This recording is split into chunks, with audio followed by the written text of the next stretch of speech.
2025년 2월 어느 날의 워싱턴 DC의 한 보수주의 컨퍼런스 현장에서 수천 명의 군중 앞에 선 도널드 트럼프.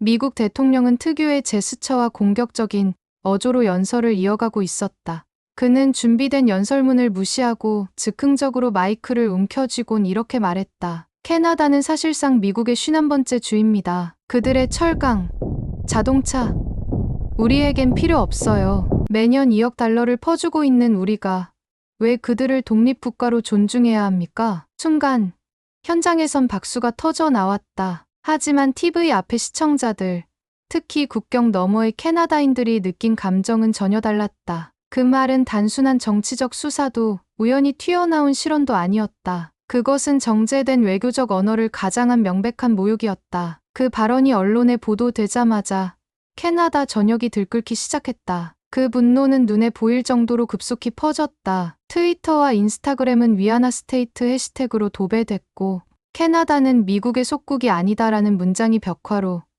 현수막으로, 그리고 시민들의 가슴 속에 새겨졌다. 며칠 뒤, 현실적인 압박이 가해졌다. 미국 정부는 캐나다산 철강의 50%, 알루미늄의 25%의 고율 관세를 부과한다고 공식 발표했다. 경제 전문가들은 이를 무역 보복이라 표현했지만 캐나다 국민들이 느낀 것은 단 하나였다. 그것은 자존심을 짓밟힌 치욕감이었다. 그 후로 단 몇 주 만에 오타와와 토론토 및 밴쿠버와 몬트리올의 중심에는 예상치 못한 일이 벌어졌다. 평소엔 조용하던 캐나다 시민들이 거리로 나섰고 전통 드럼 소리에 맞춰 오 캐나다, 우리는 주가 아니다라는 구호를 외치며 국회의사당 앞을 가득 메웠다. 그곳에서 나는 그들을 보았다. 단순히 경제 보복에 분노한 시민이 아니었다. 그들은 자신들의 존재를, 정체성을 지키기 위해 나선 사람들이었다. 트럼프의 말은 그저 도화선에 불을 붙였을 뿐이었다. 그 불은 이제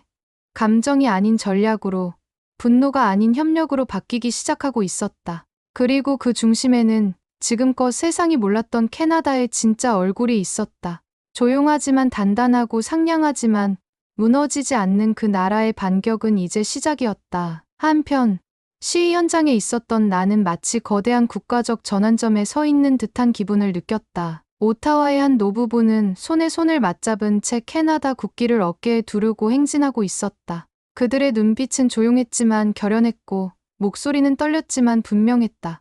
미국의 그늘에서 산지 70년.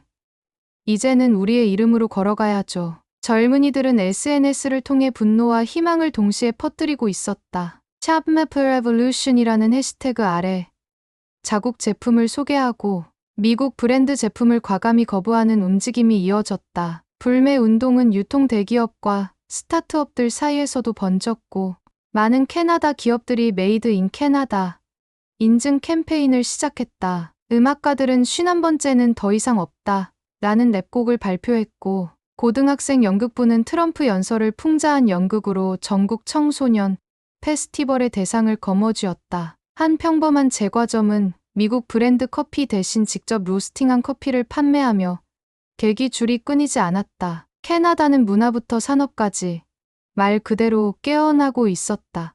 그리고 그 변화는 정부도 움직이게 했다. 연방정부는 비상경제회의를 소집했고 총리실은 특별 외교팀을 구성하여 아시아와 유럽으로 고위급 외교 사절단을 파견했다. 그들의 임무는 명확했다. 캐나다의 독립성과 잠재력을 증명하라. 미국 없이도 우리는 설 수 있다. 총리인 마크 카니는 기자회견에서 이렇게 말했다. 우리는 감정적일 수 있습니다. 그러나 우리는 약하지 않습니다. 우리가 진정으로 분노했다는 건 이제는 무언가를 하겠다는 뜻입니다. 그 말은 단순한 정치적 제스처가 아니었다. 캐나다는 실제로 움직이기 시작했다. 국가 예산이 재조정됐고 미국 제품에 대한 공공조달 우선권이 폐지되었으며 대외 무역 정책은 단숨에 다자주의 중심으로 재편되었다. 전문가들은 이 변화를 두고 조용한 혁명이라 불렀다.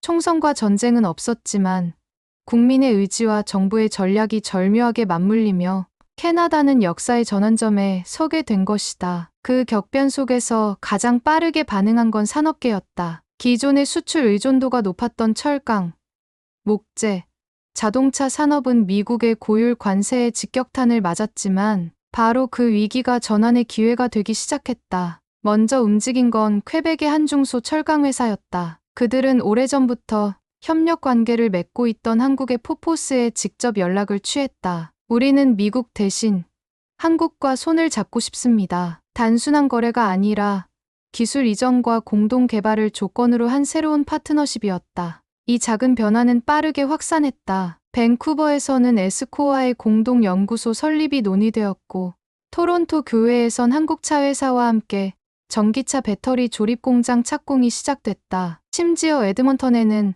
한국 기술 기반 자율주행 테스트 타운을 짓기 위한 구체적 계획도 발표되었다. 이러한 변화의 흐름을 정확히 포착한 건 캐나다 정부였다. 외교부는 즉시 한국 대사관을 통해 기술통상 협력 협정 체결을 제안했고, 서울에서는 이례적으로 빠르게 고위급 회담이 성사됐다. 그리고 3월의 어느 날에 서울 강남 한복판의 모 호텔에서 한국 재계와 캐나다 통상부 관계자들이 마주 앉은 자리가 있었다. 그 자리에 있던 한 관계자는 이렇게 말했다. 우리는 더는 누군가의 백업 플랜이 아닙니다. 우리는 함께 미래를 설계할 수 있는 선택된 파트너가 되고 싶습니다. 한국 측은 놀라움과 호감을 감추지 못했다. 캐나다는 무너지지 않았고 오히려 위기를 기회로 바꾸며 조용히 그리고 치밀하게 세계 경제의 새로운 축으로 떠오르고 있었다. 그리고 이것은 시작에 불과했다. 그 다음엔 유럽이 있었고 아시아의 여러 나라들이 캐나다의 문을 두드리기 시작한다. 이제 캐나다는 미국을 잃고도 흔들리지 않았다. 오히려 더 넓은 세계를 향해 문을 열기 시작한 것이었다. 그렇게 캐나다는 세계의 무대의 중심으로 조용히 떠오르고 있었다. 아시아, 유럽, 남미와의 다자협력 네트워크는 순조롭게 진행되고 있었고, 각국의 정상들은 포스트 미국 시대의 새로운 파트너로 캐나다를 지목하고 있었다. 그러던 어느 날, UN 기후 정상회담 외교 현장에서 예상치 못한 장면이 벌어졌다. 한국, 독일, 캐나다, 일본이 공동으로 개최한 기술 협력 세션에서의 일이었다. 캐나다 대표단이 발표한 자료에는 자율주행 기술의 주요 협력국으로 한국이 언급되지 않았다. 한국 언론은 즉각 반응했다. 캐나다, 한국 기술 생략. 기술 독점인가? 의도적 배제인가? 보도는 삽시간에 퍼졌고 국내 여론은 분노로 달아올랐다. 그들이 위기일 때 손 내민 건 우리였다. 그런데 이제는 한국의 온라인 커뮤니티와 뉴스 댓글창은 비난으로 가득 찼고 일부 국회의원들까지 재검토 필요를 언급했다. 이 일은 단순한 해프닝으로 끝날 수 없었다. 한국과 캐나다의 첫 공식 마찰이 발생하는 순간이었다. 캐나다 정부는 당혹감을 감추지 못했고 외교부는 긴급히 해명 성명을 내놓았다. 기술 파트너 중 한국이 빠진 것은 단순한 편집 오류이며 협력의 핵심 국가로 한국이 포함되어 있음은 분명합니다. 하지만 의심은 쉽게 가시지 않았다. 그 순간 놀라운 일이 벌어진다. 토론토에서 유학 중이던 한 한국인 박사과정 학생이 SNS에 올린 글이 주목받는다. 저는 현재 캐나다 국립자동차기술연구소에서 근무 중입니다. 이곳에서 진행 중인 자율주행 프로젝트의 기반은 전부 한국의 센서 네트워크 기술입니다. 이들은 절대 한국을 지우지 않았습니다. 오히려 진심으로 존중합니다. 이 글은 수백만 회 공유되며 화제를 모았다. 그리고 마침내 한국 산업부가 직접 나서 공동 브리핑을 열었다. 캐나다는 변하지 않았습니다. 그들은 진심으로 우리를 파트너로 여기고 있습니다. 이 사건은 양국 간 신뢰를 다시금 확인하게 만든 계기가 되었고, 이후 한국과 캐나다는 더욱 단단한 협력 채널을 구축하게 된다. 결국 이 오해는 하나의 교훈을 남겼다. 국제사회에서 신뢰란 말로만 쌓이는 것이 아니라 행동과 기억, 그리고 사소한 디테일 속에 살아있다는 것을 캐나다는 이번 일을 통해 배웠다. 정말로 세계 중심에 서고 싶다면 모든 파트너의 이름을 정확히 기억해야 한다는 것을 확고히 알았다. 그리고 그들은 더는 조용히 걷지 않기로 했고 진짜 실력을 보여주기로 했다. 사건 이후 캐나다 내부는 깊은 반성을 시작했다. 그동안 온화한 협력국이라는 이미지에 안주하며 실제로는 파트너 국가들의 기여와 감정을 세심히 다루지 못했다는 비판이 제기됐다. 특히 언론과 학계에서는 캐나다가 미국과 다르다는 것을 증명하고 싶다면 배려와 존중을 가장 먼저 외교 원칙에 세워야 한다는 목소리가 커졌다. 이에 따라 캐나다 외교부는 전례 없는 조치를 한다. 모든 다자외교 자료에 파트너국 기술기여 언급을 의무화하는 지침을 마련했고, 외교 문서 작성팀엔 각국 전문가가 참여하는 다국적 감수위원회를 신설했다. 그뿐만 아니라 총리실 직속으로 감사의 외교라는 이름의 프로그램도 가동되기 시작했다. 이 프로그램의 첫 번째 행선지는 한국이었다. 2025년 캐나다의 산업부 장관이 방한해 직접 기술협력 10년 비전 계획을 발표했고, 그 자리에서 그는 이렇게 말했다. 우리는 한국의 기술, 문화, 그리고 상호 존중의 철학에서 많은 것을 배우고 있습니다. 단풍잎이 태극기를 만났을 때 세계는 더 평화로워질 수 있다는 믿음이 생겼습니다. 한국의 언론은 이를 높게 평가했고, 국민 사이에서도 다시금 캐나다에 대한 호감이 회복되기 시작했다.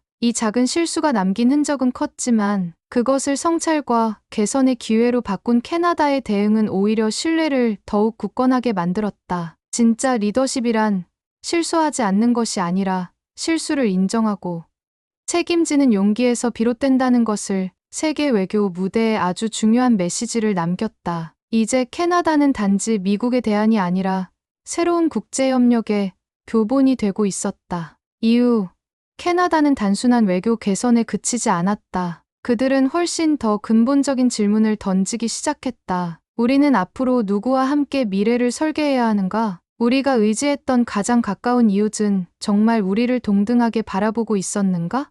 이에 따라 캐나다는 미국과의 무역, 외교, 국방 관계를 하나하나 재검토하기 시작하고, 첫 타깃은 의존도가 높았던 미국산 공공장비였다. 2025년 중반부터 정부는 신규 국책 사업 입찰에서 미국 기업에 대한 우선권을 철회했고, 그 자리를 유럽, 아시아, 남미 기업에 개방하기 시작했다. 심지어 항공, 철도, 보건 시스템까지도 점진적으로 미국 중심 구조에서 다극화 체계로 전환되었다. 서로 다른 기술과 언어, 정치적 배경을 가진 나라들과의 협력은 때론 혼란을 낳기도 했지만 그만큼 캐나다 내부의 역량도 놀라운 속도로 성장해 갔다. 이러한 변화는 내부적으로도 큰 전환점을 만들었다. 토론토 대학교, 맥길 대학교, UBC 등 주요 대학들은 국제기술 경영, 다자외교 실무, AI 공공윤리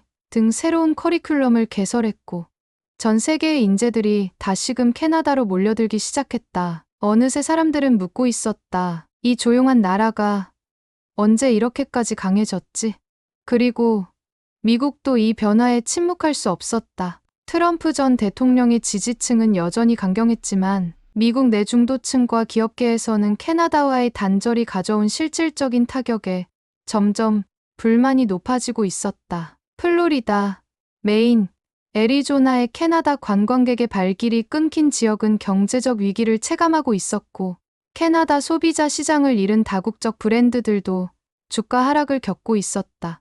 이제는 미국이 캐나다를 되돌아봐야 할 시점이었다. 그러나 그때쯤 캐나다는 이미 미국 너머를 보고 있었다. 그들은 고개를 들어 태평양 너머의 아시아, 대서양 건너의 유럽, 그리고 지구 반대편의 남반구를 향해 나아가고 있었기 때문이다. 이 변화는 단지 정치 경제의 재편이 아니었다. 그것은 캐나다라는 국가의 정체성이 다시 쓰이고 있다는 증거였다. 한때 조용한 형제, 평화로운 중립국으로 불렸던 캐나다는 이제는 전략의 나라, 연결의 리더, 신뢰의 중심축이라는 새로운 별명을 얻고 있었다. 국제사회에서도 그 시선은 달라졌다. UN, OECD, G7에서 캐나다의 발언권은 눈에 띄게 강화되었고, 심지어 IMF, WHO, WIPO 등 기술보건 지식재산 관련 기구에서도 캐나다 모델을 벤치마킹하려는 움직임이 나타났다. 한국을 비롯한 동아시아 국가들과는 공동 R&D 기금을 운영하기 시작했고,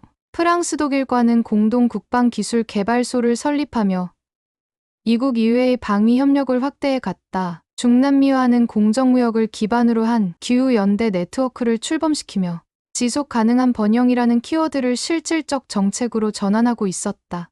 특히 인상적인 건 캐나다가 이 모든 전략을 고요하게 해낸다는 점이었다.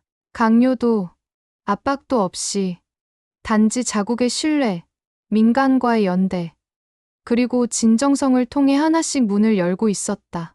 그 모습은 때론 유럽을 놀라게 했고, 때론 아시아에 영감을 주었고, 무엇보다도 미국에는 위기감을 안겨주었다. 미국 백악관의 한 전직 보좌관은 언론 인터뷰에서 이렇게 말했다. 우리는 항상 캐나다를 옆에 두고 있지만 그들이 이 정도로 전략적인 나라가 될 수 있다는 걸 솔직히 몰랐다. 우리는 그들을 너무 오래, 너무 작게 봤던 것 같다. 그 말은 미국만의 실수가 아니었다. 세계는 모두 캐나다를 선한 나라로만 기억해왔고, 그 뒤에 감춰진 정밀한 전략가의 얼굴을 너무 오랫동안 무시하고 있었던 것이다. 하지만 이제 더 이상 그런 착각은 통하지 않았다. 캐나다는 스스로 증명해냈다. 우리가 누구이며 무엇을 원하고 어디까지 갈 수 있는지를. 2025년 가을, 맨해튼의 찬바람을 가르며 유엔 총회 건물 앞에 캐나다 국기가 높이 휘날렸다. 그 국기 속 단풍잎은 마치 그간 이 나라가 걸어온 고요하지만 결연한 여정을 상징하듯 바람 속에서도 흔들림 없이 붉게 빛나고 있었다. 그리고 그 무대의 중심 연단에 오른 캐나다의 총리의 목소리는 조용했고 감정은 절제되어 있었지만 그 말 한마디 한마디에는 고통의 기억과 견딘 시간의 무게, 그리고 다시 일어선 한 국가의 자부심이 고스란히 담겨 있었다. 우리는 무시당했고 또 그에 분노했습니다. 그러나 우리는 그 분노를 파괴의 무기가 아닌 협력의 연료로 삼았습니다. 지금 캐나다는 더 이상 북미의 작은 조연이 아닙니다. 우리는 세계 속에서 함께 가는 법을 보여주는 나라, 협력 국가입니다. 그 순간 장내는 묘한 침묵에 잠겼다. 그리고 곧이어 천천히 퍼지던 박수는 점점 커지며 진동이 되어 회의장을 가득 채웠다. 한 프랑스 대표는 조용히 손수건을 꺼냈고 남미 기자들은 올해의 명연설이라며 노트북 자판을 미친 듯이 두드렸다. 그날 세계는 비로소 조용한 거인의 존재를 받아들이기 시작했다. 이제 캐나다는 더 이상 미국의 그림자에서 벗어나는 데 그치지 않았다. 그들은 새로운 방식의 세계 질서를 이야기하고 있었다. 무력을 앞세우지 않고 거대한 목소리로 위협하지 않으면서도 더 많은 국가와 마음을 모으고 길을 열어가는 법을 보여주고 있었다. 단풍잎은 항상 거기에 있었지만 누구도 그것의 진정한 의미를 보려 하지 않았다. 그러나 이제 그 조용한 잎은 바람을 타고 세계 지도를 다시 그리고 있었다. 기술에서부터 외교, 경제, 기후, 교육에 이르기까지 캐나다는 각 분야에서 자신만의 방식으로 표준을 다시 정의하고 있었다. 무엇보다 특별한 건 그들이 누구도 억압하지 않고 누구도 배제하지 않으며 모두를 끌어안는 방식으로 그 일을 해내고 있다는 것이었다. 그렇기에 우리는 오늘 자신에게 묻게 된다. 진짜 강한 나라는 과연 어떤 모습이어야 할까? 군대를 앞세우지 않아도 세계를 움직일 수 있는 나라가 있다면 그게 바로 캐나다 아닐까? 조용히 스며들어온 단풍잎 하나가 세상의 바람을 바꾸는 걸 지금 우리는 눈으로 보고 있으니까요. 영상이 마음에 드셨다면 구독과 좋아요를 눌러주세요. 그리고 당신이 알고 있는 변화하는 나라에 대한 이야기를 댓글로 남겨주세요. 당신이 본 것처럼 조용한 단풍잎이 세상을 바꿀 수도 있으니까요.